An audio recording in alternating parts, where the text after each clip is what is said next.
There's no human experience more tragic than a divorce. Divorce is defined as the death of a relationship. Write that down. A divorce is the death of a relationship. Again, that may not be necessarily between two married people. It may even be between two people who have been very close for a few years, and then something went wrong, and your heart goes through that trauma. That relationship died. Divorce is worse than physical death. The answer to most people's question, why is divorce so tough? The answer is because divorce is worse than physical death.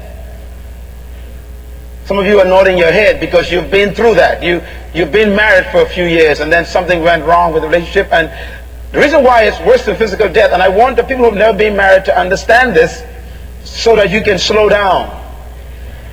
Because you think that marriage is a solution. It's not a solution.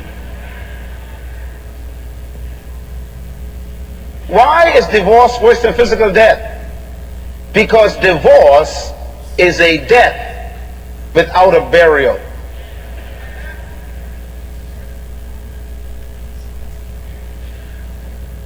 It is better for a person to die than for them to get a divorce and still be alive. Why? Because when someone dies physically, you can bring what they call closure to it. You can cry, go to a wake, you can have a funeral, you can weep over the grave, you can put the body in the ground, you can cover it up with dirt, you can put a marker on it, you can put a wreath on it, you can leave the cemetery and never go back. It's over and you never see them again. So you can bring closure to it. But when you get a divorce, the death of relationship, it's burial free. There's no burial involved. Because when you get a divorce, you can't put the person in a hole. I know you wish you could, but you can't. You can't put dirt on top of them. I know you think about it often. You can't put them in a cemetery and leave them forever. The problem is they keep resurrecting. In the food store, when you turn a corner. When you go to school to pick up the kids, there's the resurrection again. When it's time to pay alimony or not pay it or meet at the courtroom to get it. When you go to see the kids or to bring the kids or to exchange the kids, there's this resurrection and the pain keeps opening up. It's the worst kind of death. The death of relationships. And that's why you do not want to get a divorce. The Bible has no arrangements for divorce. God made no arrangements for divorce. None at all. So nobody wants to experience a divorce. Nobody. Now, if any of you who have never been married would like to know how horrible divorce is, I want you to find someone in this seminar who've been through a divorce and let them talk to you. I guarantee you they will talk you out of marriage. Anybody know what I'm talking about? Let me see those hands. Yes, honest. See the divorced people. It's a horrible experience. And by the way, there's no way to solve it. You are permanently damaged. Why? Because divorce is not the parting of two people, it's the ripping of two souls. Parts of you are gone forever in the other person. And that is why the Bible has no solution for divorce except the miraculous healing of the Holy Spirit. It says in the book of Luke chapter 4, it says when the Spirit of God comes through the Messiah, it says he will open the prison to the prisoners. He will give sight to the blind. And then it says he will heal the broken-hearted.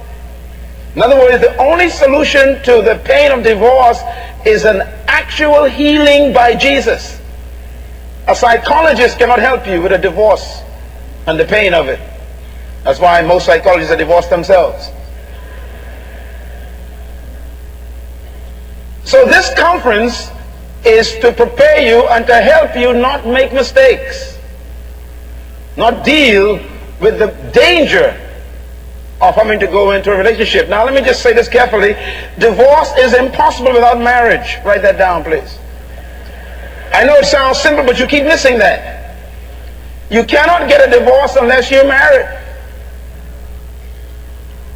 Secondly, marriage is impossible without individuals.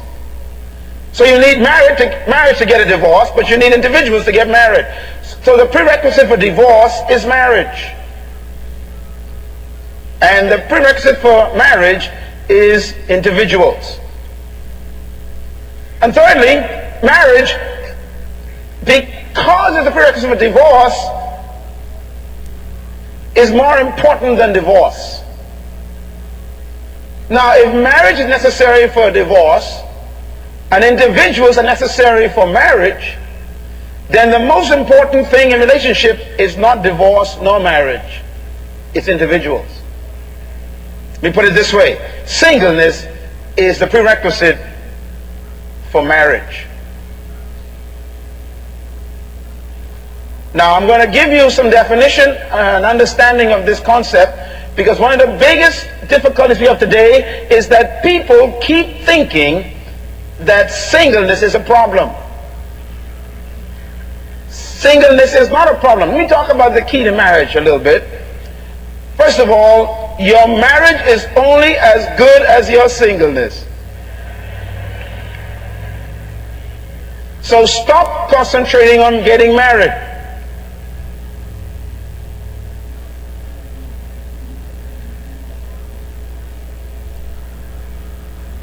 Your relationships are as good as you are. No less and no more. You bring to the marriage what you are.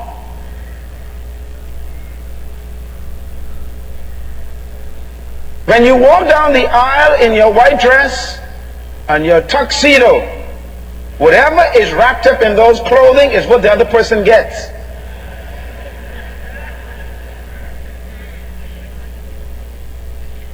Nothing happens at the altar.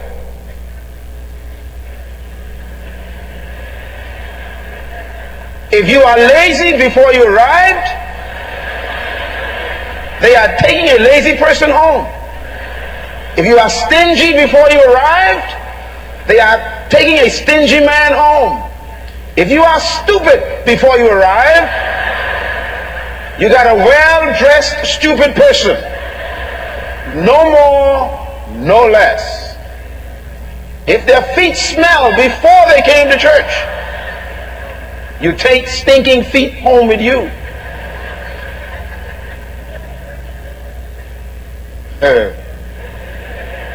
Very important. No miracles happen at the altar. Just faith in words. Singleness is a myth. It's a myth to me. It's not real. And I want to destroy the myth of singleness today. I want to give you a good point to write down, and that is, it's okay to be single, but it's not okay to be alone.